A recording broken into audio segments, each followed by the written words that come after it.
Let's set the scene. You're in your 20s. Weight maintenance is easy. If you put on a few pounds, a couple of weeks of crash dieting, and a few extra runs, and it just melts off. And this carries on into your 30s. But then suddenly you're in your 40s and your jeans start to feel tighter. Belly weight appears out of nowhere. So you do what you've always done before and what's worked before. Eat less, exercise more. And suddenly it doesn't work. And in some cases, it makes it worse. So if you've been thinking, why is my body not responding anymore? Stay with me, because in today's video, we're talking about why weight loss can feel impossible in perimenopause and what to do about it. But spoiler alert, it may not be your hormones' fault, at least not in the way you think. If you're new here, welcome. I'm Linda Vezzoli, nutritional therapist, health coach, and senior lecturer at the College of Naturopathic Medicine in London. I help women understand their hormones, restore their energy, and feel confident in their bodies again through simple nutrition and lifestyle shifts that honor our unique female physiology. And if you've been blaming yourself because what used to work no longer works, I really hope that this video brings you some clarity and a new approach. Okay, let's nerd out for a second. I won't keep you long, I promise. In our late 30s and 40s, there's a hormonal shift and we start to have fewer ovulatory cycles. You may have noticed your cycles becoming more erratic or PMS symptoms cropping up out of nowhere again. This is all very common. But here's what's important to understand. When we're not ovulating, we're not making progesterone, our pro-metabolic, pro-thyroid, anti-stress, anti-inflammatory hormone. Progesterone is protective. It's very much a youth-associated hormone. At the same time, we can get big swings in estrogen, which, if unopposed by progesterone, can wreak havoc and cause a lot of the perimenopausal symptoms that you may be experiencing. And on top of that, there's also a decline in testosterone, which is very much our hormone of action. But this is really important to understand. Whilst there is absolutely a decline in these protective hormones during perimenopause, we cannot put all the blame on hormones for our physical changes. Very often, what's happening is that these hormonal shifts are exposing a broken system. They're shining a light on behaviors that may have been keeping you stuck for years. And the good news is that behaviors can be changed. And when they change, the body responds. So let's have a look now at some big reasons why weight loss may have felt impossible or hard in these perimenopausal years and what to do instead. The first one is the all or nothing trap. Does this sound familiar? You don't feel good in your body, so you take drastic action, a crash diet, cutting out foods, cutting carbs, slashing calories. You do it for a few weeks, maybe even months. You get some results, but it becomes unsustainable. Then comes the blowout binge, the screw this or I'll start again on Monday vibes. And sister, this is the pattern that got us into trouble in the first place. Years of restriction and crash dieting can do a real number on metabolism. When we stay in a calorie deficit for long periods of time, the body adapts by slowing metabolic rate down. Then what happens? As soon as you eat normally again, weight piles on fast. And eventually, metabolism can be so suppressed that you're gaining weight eating 1,300 calories. Absolutely horrendous. And it's not just slowed metabolism. Crash dieting doesn't just lose fat, it loses water and muscle. And muscle is everything. It gives us shape, that athletic physique that most women want, but it's also a metabolic powerhouse. It acts as a sink for glucose, helping improve insulin sensitivity. Think of it as your own personal GLP-1, and it raises metabolic rate, meaning that you get to eat more and maintain your physique. And who doesn't want that? But here's the thing. If you want to build muscle, you have to train. And if you want to train effectively, you have to eat enough. And here is another reason which may be keeping you stuck. Your macronutrient intake may be off. Not only do you need enough protein, a message that we're all very familiar with by now, but you also need to eat enough carbohydrates and you need to look at your fat consumption. I know that that may be controversial in some circles, but carbs provide energy for training and spare protein for repair and muscle building. I have a whole other video on why carbohydrates are essential for building the body you love. I'll link it below. And honestly, a lot of the women that I see are undereating carbs and overeating fats, nuts, seeds, nut butters, nut milks, oily fish. It all adds up. And whilst fats are important for hormonal health, when fats are too high, they can impair the body's ability to utilize glucose efficiently. So sometimes what looks as healthy eating is quietly keeping women stuck. Another reason I see is stress blocking fat loss. You didn't think you could watch a video with me and me not mention stress, did you? Because this is huge. Stress doesn't just make you feel frazzled, it can encourage fat storage around the middle. Hello, cortisol, Betty. But it can also downregulate thyroid function, destabilize blood sugar, and contribute to hormonal chaos. And yes, modern life is stressful. Some stressors are out of our control, but there's a lot of stressors that we do have control over. So these are the ones that I would focus on. Have regular meals, eat enough, optimize sleep, evaluate your life load and set boundaries.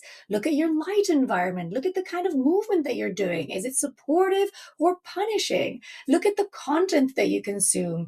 Look at who you're surrounding yourself with. And you know what? Even trying to be perfect and doing everything perfectly can be a stressor. And all of these things affect your nervous system. They affect your gut, they affect your hormones, and yes, they affect your weight. So protect your peace, sister. It matters metabolically. But here's the other sneaky thing about stress that you may not have thought about. It actually affects our behaviors and our choices. That cheeky glass of wine or three at the end of a stressful day. The takeaways because you're too stressed to think about what to cook. That whole bag of peanut M&Ms inhaled to feel better in the moment. Or is that just me? I hope not. And the final reason, and this one may sting, is inconsistency. I see this all the time. You're good all week, eating clean, doing everything right. Then the weekend becomes a free-for-all. Alcohol, meals out, disturbed sleep, treats, no structure. Or you start a new regimen, you don't see dramatic results after a few months, and then you quit and try something else. Here's the thing. If you observe people with healthy athletic physiques, you'll notice something very boring. They do all the same things day in, day out, week in, week out for years, and boring works. Building muscle and changing composition takes time, especially if you've struggled with weight issues for years. You cannot expect to have a total body transformation in 12 weeks. You may need 6 to 12 months, or more likely 18 months to 2 years. I'm on my own fitness journey and it has taken me close to 18 months to see significant changes. I may share that story here one day, I'm not sure, but I can tell you because I've lived it. Building muscle takes time. Changing body composition takes time. Building new habits takes time. You have to fall in love with the process and commit to consistent, imperfect action, not perfection, consistent action. Big difference. So now if you're wondering, what can I actually do? Here are my top tips. Number 1, have a plan and stick to it. Find an approach that aligns with you and your tastes, then buckle in. Commit to executing it for the foreseeable future, at least 6 to 12 months, and learn to enjoy the process because here's a little secret. The habits that get you the body you love are the habits that you're going to have to keep on doing to maintain it. Let go of perfection, focus on consistency. And if you don't have a plan, hire a coach to guide you. This is invaluable. And this is coming from an experienced nutritional therapist and health coach that has her own coach. Next, eat at maintenance for a while. This is a big one. Before slashing calories, spend some time eating enough to restore metabolic health and build muscle. Work out your macros, meal plan, and yes, you may need to sacrifice some variety in order to stay consistent. Eating similar meals not only lets you stay on track, but it takes away the stress of what do I make for lunch or dinner? That can be incredibly freeing. But most importantly, eating enough helps you stop living off fumes. You can't build muscle on air, babes. Strength train 3 times a week. Progressive overload. That means adding weights or reps over time to challenge muscle. Please stop doing 3 sets of 12 with the same dumbbells you've used for years, like I used to do. Challenge that muscle. Train close to failure. 2 to 3 hard sets can be enough. And honestly, 3 days a week is plenty if you're training hard. The days off are where the magic happens and where that lovely muscle gets built. Number 4, walk, preferably outside. Increase your step count. This is one of the most underrated fat loss hacks there is. It raises energy output without having to resort to an aggressive calorie restriction. And almost anyone can do it. Anywhere, anytime. Get those shoes on and walk like your life depends on it. And the natural daylight, it's amazing for sleep, hormones, and mental health. Number 5, prioritize sleep. Put the phone down, sister. Get to bed. Sleep is wildly underrated for fat loss too. When we sleep, we burn fat for fuel. But sleep also helps to keep stress hormones down and blood sugar steadier the next day. Massive win. And then finally, address the stressors that you can control. I know I'm repeating myself, but I'm repeating it because it matters. Set boundaries, say no, protect your peace. Implement these steps, rinse and repeat. I promise you, you'll see changes. Start by fixing metabolism first. Eat more, not less. Eat enough to build muscle because that toned physique every woman is after, it has a lot more muscle than most women realize. This is what my coach told me on day 1 of our journey together, and she was absolutely right. And muscle takes time and energy and consistency.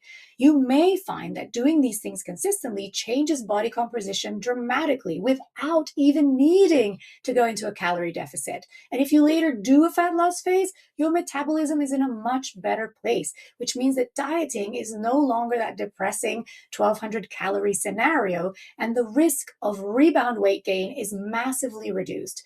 And guess what? It doesn't have to be perfect, just consistent. I love how Jessica Ash says it. All or nothing usually ends up as nothing. So let go of perfection. If you're struggling in perimenopause and would like a clear blueprint to follow, you may want to check out my online program, the Midlife Reset. It brings together everything I teach my one-to-one clients and my students, and we go much deeper, step by step, with live group coaching support included. Details are in the description below. And let me know in the comments, what has been your biggest perimenopause struggle? Did any of this resonate? I'd love to hear from you. Thank you so much for watching, and I'll see you next time.